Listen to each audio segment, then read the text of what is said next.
Welcome back to an ongoing conversation with Dr. Angela Kauser, who is Associate Dean of Black Church Studies and Doctor of Ministry Programs, as well as the Associate Professor of Black Church Studies at Louisville Presbyterian Theological Seminary. I'm Joerg Rieger, Director of the Wendland-Cook Program in Religion and Justice and a Theology Professor at Vanderbilt University Divinity School.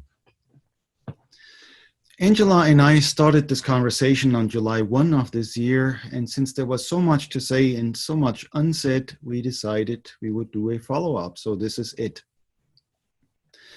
At the end of our last conversation, we talked about reparations, and you stated that power concedes nothing without a fight. This is a famous quote from Frederick Douglass, who knew what he was talking about. You are saying that things only change when there is sufficient political power, both in society and in the church. And I really appreciated you saying that mere goodwill and morality is not enough for change, because I could not agree more. Let's hope that more and more people are waking up to that insight, especially as we move into the November elections in the United States. So here is where I would like to probe a little deeper, though, especially about the connection of politics and economics. We all know how important economic power is in building political power. In fact, it could be argued that economic power constantly interferes with political power. So would it not also be important to keep building economic power alongside political power? Since we're talking about race and class and racial capitalism in these interviews, would it not make sense to build more economic power, not only in order to fight economic exploitation, but also to fight racism and the 400-year history in the United States about which we talked last time? And perhaps isn't this also a lesson that Dr. King embraced when he, at the end of his life, especially moved on to helping organize working people? So I'm curious about your thoughts, how we could bring these things together, and what you're thinking about politics and economics in concert. So your question, I can trace the broad outlines of your question back to the so-called split between Booker T. Washington and W.B. Du Bois in the early years of the founding of the NAACP, and Washington's work at Tuskegee Institute around essentially entrepreneurship. So Washington largely argued that political power and justice for Black Americans would come only with economic power, and that economic power would be largely rooted in institutions and organizations and businesses that Black people owned and controlled without white interference inside of them. So Washington was very clear early on in the building of the Tuskegee Institute, which was a demonstration project really around Black brilliance and Black entrepreneurship. He was essentially saying whites may or may not repent. We're not going to wait on that. In this capitalist framework, we've got to own our own businesses, period. So Tuskegee Institute was a self-sufficient institution, grew their own vegetables, their own gardens, their own protein sources.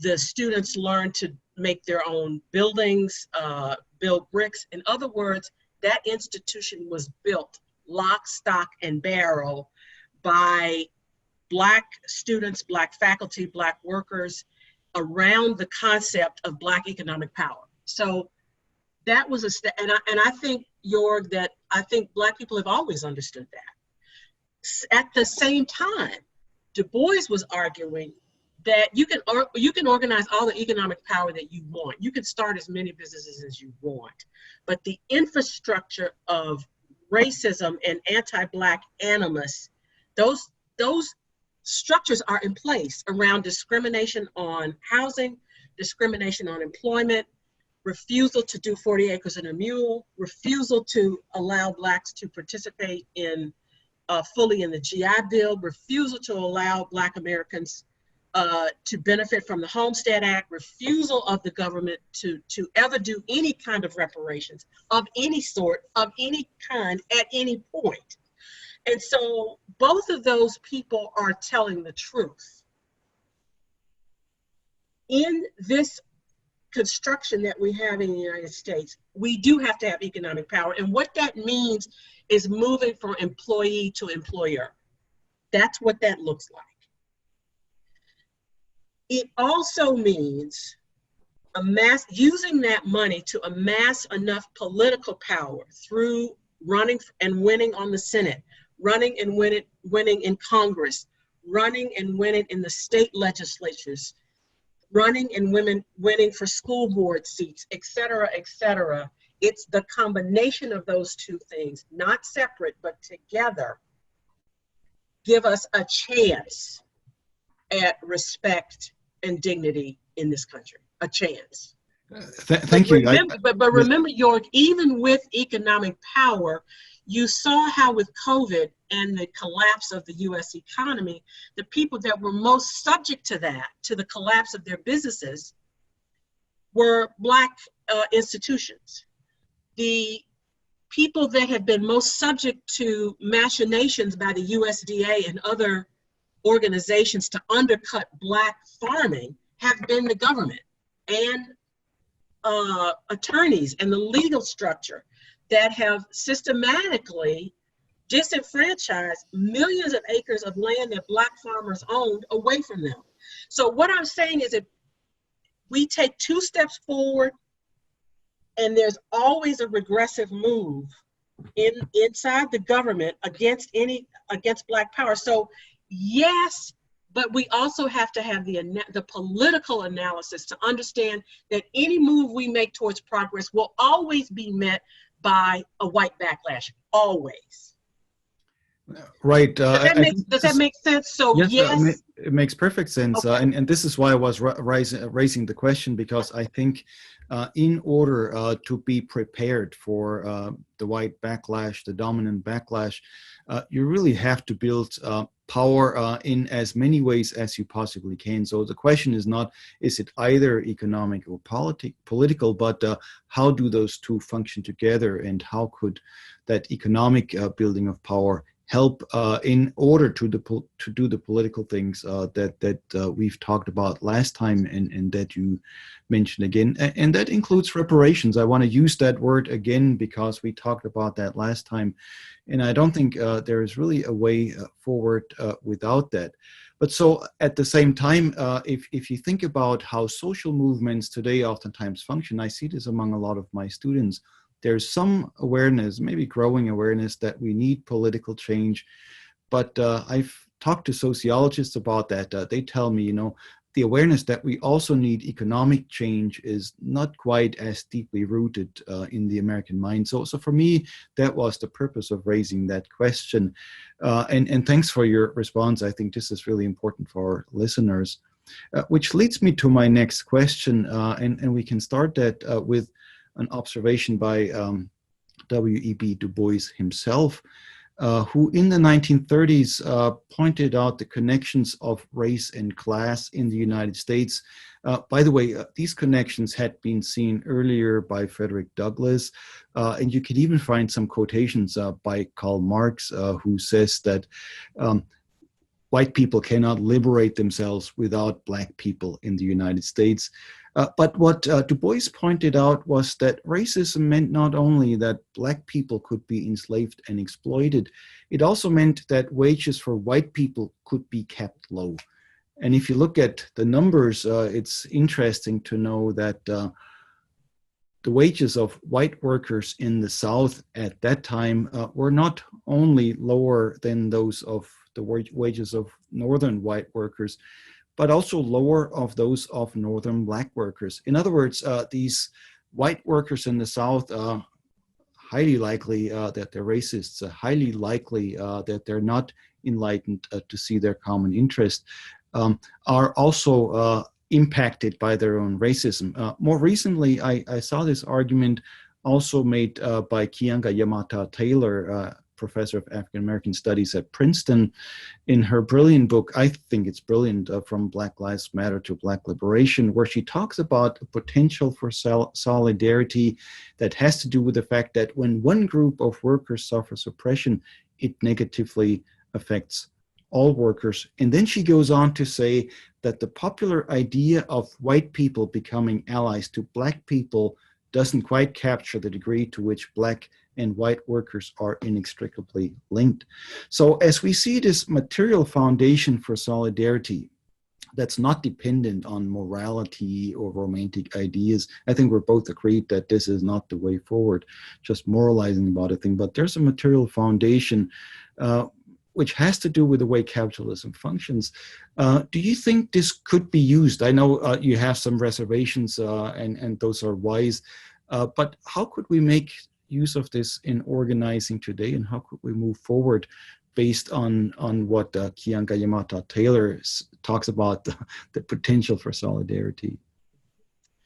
Yeah, so what undermines two things. One is, I think there was a movement in the late 1880s, the mid to early to late 1880s, the populist movement in this country, where black and white farmers and sharecroppers were for a time in this country organizing together, and and having some success, and that work was undermined and undercut by corporate power and the wealthy interests who saw a threat in that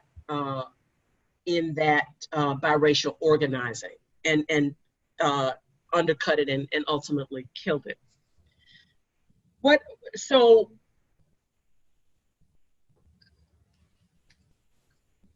there is a psychological benefit that especially low income and poor, I would just say whites, gain.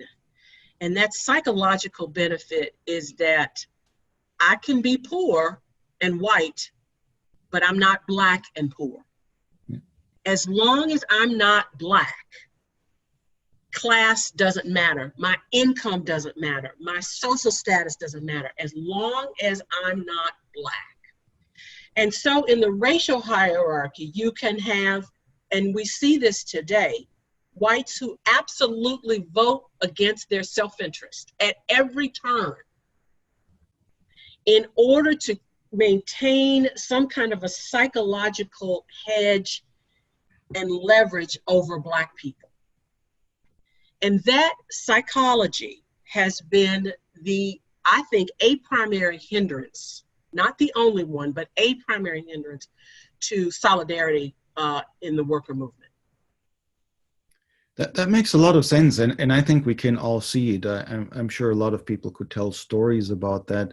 So how do you think we could deal with that? What do we do about that? Because at the end, these white folks who may be voting for the dominant white interests are still poor. They still don't have health insurance.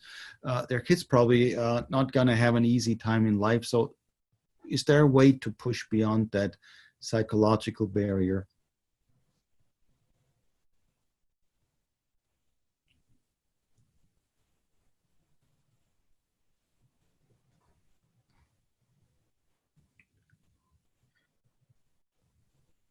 I'm going to argue, Joerg, that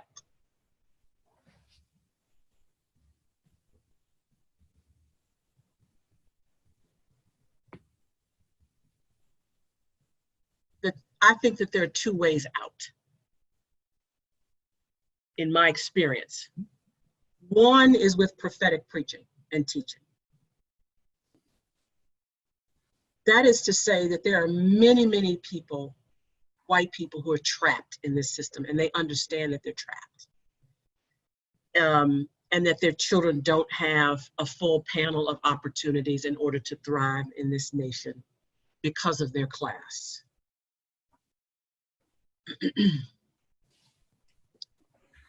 This is where the silencing of the pulpit is so horrible. If our pulpits were free, and our preachers were free to do a full-throated denunciation of racism and anti-Black animus. And then to connect that to white poverty, white degradation, addiction, brokenness, suicide. If we were to make those links and those connections,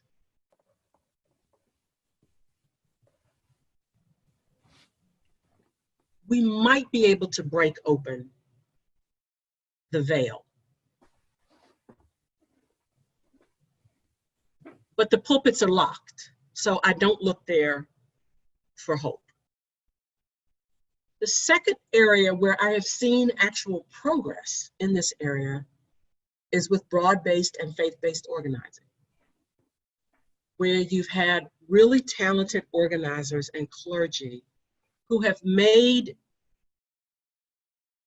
outreach overtures and have received overtures back from clergy and congregations where they want to be in relationship with Black congregations, where they want to repent. They simply need help and guidance. So there, and I work with probably, I want to say 10 doctoral students right now who are white, male and female, who desperately are looking for ways to do exactly what we're talking about.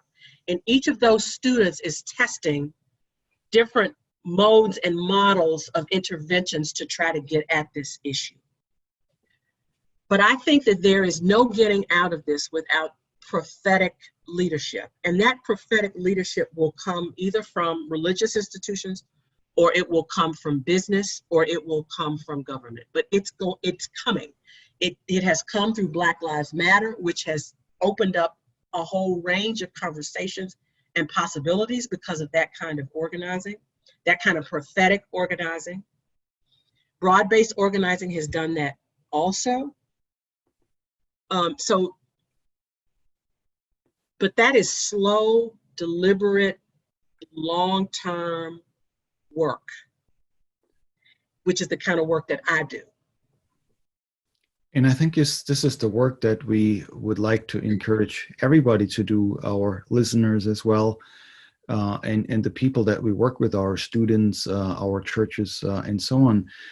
If I could add to the list you just put out there, Angela, the labor movement. I know the labor movement, especially in the South, raises a few eyebrows once in a while, but there is a history actually of cross-racial, interracial organizing that ultimately showed that everybody could benefit. This doesn't mean that all the problems are solved overnight, but I think it's part of the slow process. Plus, what you were talking about earlier, cooperatives, in the populist movement, you had people actually building cooperative enterprises, worker-owned cooperatives here, really, So if there's any hope in business for me, I would say it goes towards cooperative enterprises. There's a great book by Jessica Gordon-Nembhard, Collective Courage. She talks about African-American cooperative enterprises, the history of them, and how successful they have oftentimes been. In fact, they have been so successful that they every time basically were destroyed by the dominant powers that be because they were getting too successful. This is part of the work that we're involved in with the Wendland-Cook Program, because we're thinking, in addition to everything that we've talked about, this is where working people can build power. And surprisingly, this is a place where not only economic exploitation can be fought, but also racism, sexism, and so on. By the way, today is the 100th anniversary, right, of the 19th Amendment, women's right to vote, which is something else that was a very slow process. Yes. And that also features in these conversations. How do people build power? And the good news is we've seen examples for how that happened over the years. So we don't always have to start from scratch. We have shoulders on which we could stand. Our time is almost up. Angela, I would like to turn the word back to you one more time for any final comments or conclusions that you would like to draw. I would just say in conclusion that this question around solidarity, cooperation, and power is rooted psychologically in self-interest, but theologically in repentance, which is our work. And that I think that the most powerful mode of breaking open our bondage and our captivity to anti-Black animus and racism is the pulpit. And not only the pulpit on Sunday morning, but pulpits that appear at the workplace, pulpits that appear in the home, pulpits that appear that are available to us in every element of society, and that our people need to be, that their tongues need to be loosed, and we need to be free to tell truths and the truth, because it will indeed set us free and open up a range of possibilities for us. Number two, that there is such joy when we work together, such power and such creative energy that's loosed when we put aside these devilish, these satanic, really, constructions that keep us separate and that inhibit joy.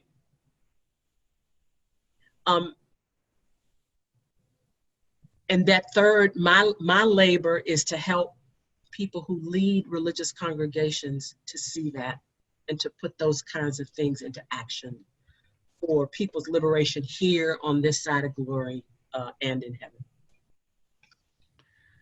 Wow, thank you so much for that powerful closing statement, Angela. I think it also shows that you have not given up on the church, and neither have I.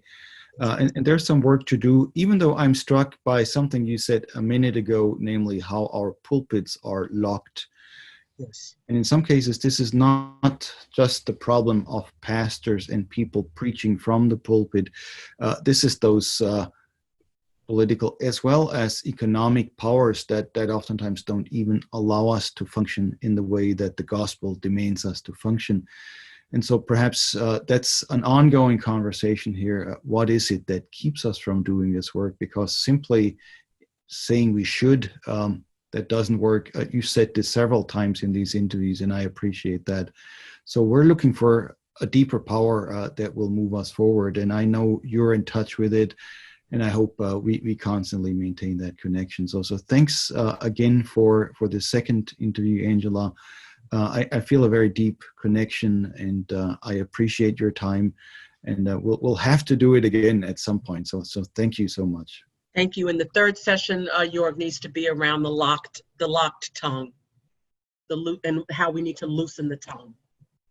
Let me take you up right here. We'll do that. That's a great suggestion. So we'll pick this up again.